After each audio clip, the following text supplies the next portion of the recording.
আসসালামু আলাইকুম। আপনারা সবাই কেমন আছেন? দেশ বিদেশ যে যেখান থেকে আমার ভিডিওটি দেখছেন, আশা করি সকলে ভালো আছেন। তো আজকে আমার বাসায় মেহমান আসছে। সেই মেহমানটি হলো আমার মা। আর এদিকে আমার মা আমার জন্য মুড়ি নিয়ে আসছে। এগুলো হলো হাতে ভাজা মুড়ি। বৈশাখ মাসে আমার বাবার বাড়িতে নতুন ধান ওঠে। এগুলো হলো সেই নতুন ধানের মুড়ি। তো হাতে ভাজা মুড়ি, কিন্তু দেখতে একটু বড় বড়ই হয়েছে, সুন্দর হয়েছে মুড়ি। আর এই মুড়িগুলা খেতেও একটা অন্যরকম মজা হয়। আর এদিকে নিয়ে আসছে পিঠা বানানোর চাউল। তো এখন দুপুরের রান্নার আয়োজনে চলে যাই। এদিকে আমি মুরগি পালন করি, সেখান থেকে একটা মুরগি জবাই করেছি আমার মায়ের জন্য। কারণ আমরা যখন আমার মায়ের বাড়িতে বেড়াতে যাই, আমার মাও সেম কাজটাই করে। উনি যে মুরগি পালন করে সেখান থেকে মুরগি জবাই করে আমাদের খাওয়ায়। তো আমিও আজকে তাই করলাম। এখন মুরগিটাকে একটু পুড়িয়ে নিই। এই মাংসটা হলো চামড়ার সাথে রাখবো, সেই জন্য এইভাবে করে নিলাম। আর দেখুন আমাদের এদিকে গ্যাসের কি অবস্থা, চুলায় একদম জ্বলেই না। এই জন্য আমাদের রান্নাও অনেকটা সময় লেগে যায়। তো এখন এভাবে করে এটাকে পুড়িয়ে নিয়ে কেটে নিলাম। আর মুরগিটা ছিল ডিম পাড়া, দেখুন অনেকগুলো ডিমও বের হয়েছে। এখন এগুলোকে রান্না করার পালা। রান্নাটা করে নিই।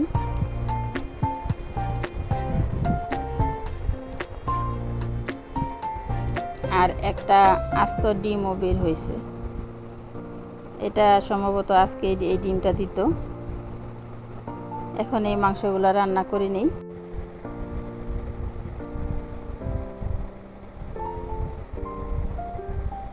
কড়াইয়ে তেলটা গরম হয়ে গিয়েছে।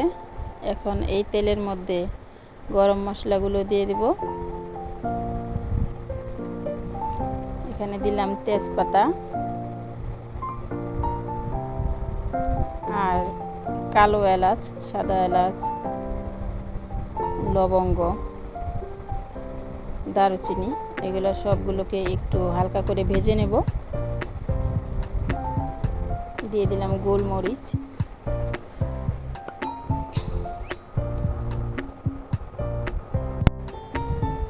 মশলাটা তেলের মধ্যে দিয়ে একটু ভেজে নিলে সুন্দর ঘ্রাণ হয়। আর এখানে দিয়ে দিলাম পেঁয়াজ। পেঁয়াজটা যেন ভালোভাবে গলে যায়, সেই জন্য আগে থেকেই লবণ দিয়ে দিলাম।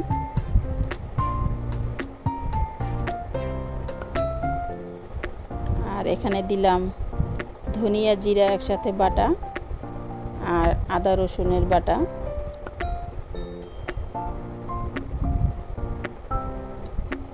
এগুলোকে একটু তেলের সাথে ভেজে নেই।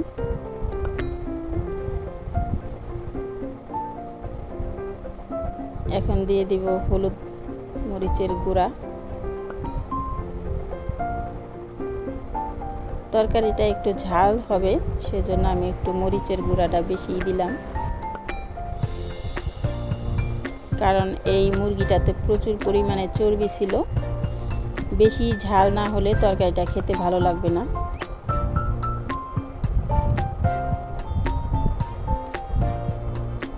ভিডিওটি ভালো লাগলে একটা লাইক দিবেন। এই পর্যায়ে দিয়ে দিলাম পেঁয়াজ মরিচ কষানোর জন্য পানি।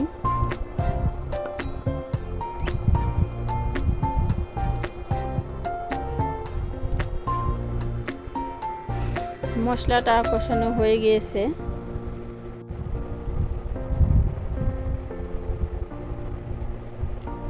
এখন দিয়ে দেব কাটা ধোয়া মাংসগুলো। আর রান্নাটা করতে আমার অনেকটা সময় লেগে গিয়েছে।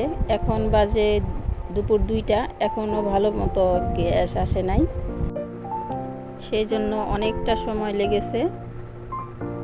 তো এগুলোকে একটু ভালোভাবে কষিয়ে নিই। আর ভিডিওটি ভালো লাগলে একটা লাইক কমেন্ট শেয়ার করবেন। আমার চ্যানেলটাকে সাবস্ক্রাইব করে পাশে থাকবেন। আর যদি আপনারা ফেসবুক থেকে দেখে থাকেন তাহলে একটা ফলো দিয়ে দিবেন, যাতে করে আমার ভিডিওগুলো সবার আগে আপনাদের কাছে পৌঁছায়।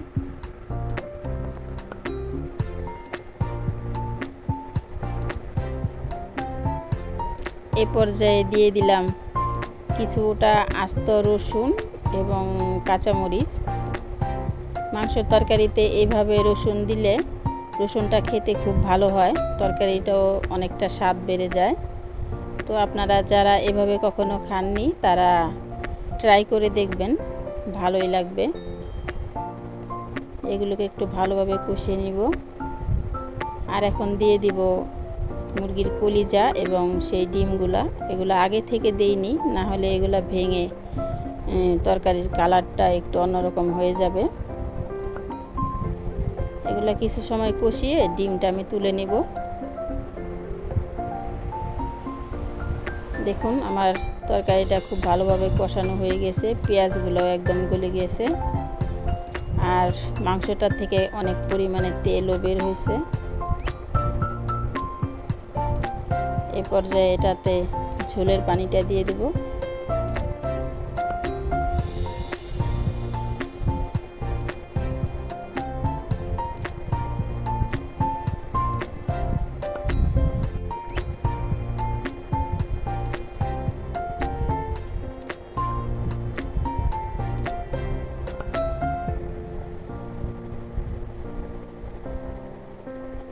মাংসটা সিদ্ধ হয়ে গেছে দেখুন, আর এদিকে ঝোলটাও বলক এসেছে। এটাকে আর কিছুক্ষণ পর নামিয়ে নেব, আর একটু ঝোল শুকালে নামিয়ে নেব।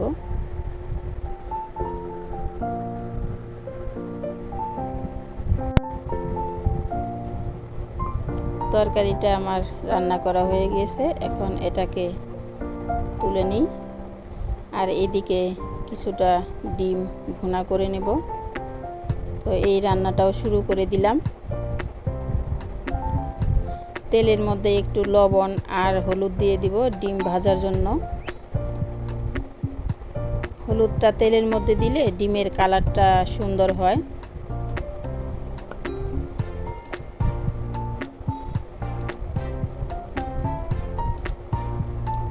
এখন দিয়ে দিব ডিমগুলো।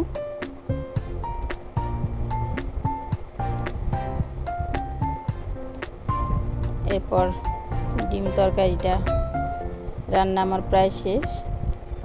ফাইনালি আমার দুপুরের রান্নাটা শেষ হলো। দেখুন এদিকে পোলাও আর সেই মুরগির মাংস, রসুনগুলা দেখতে খুব ভালোই লাগছে। আর এদিকে ডিম ভুনা। তো ভিডিওটি আজকে এ পর্যন্তই। আপনারা সকলে ভালো থাকবেন। আসসালামু আলাইকুম।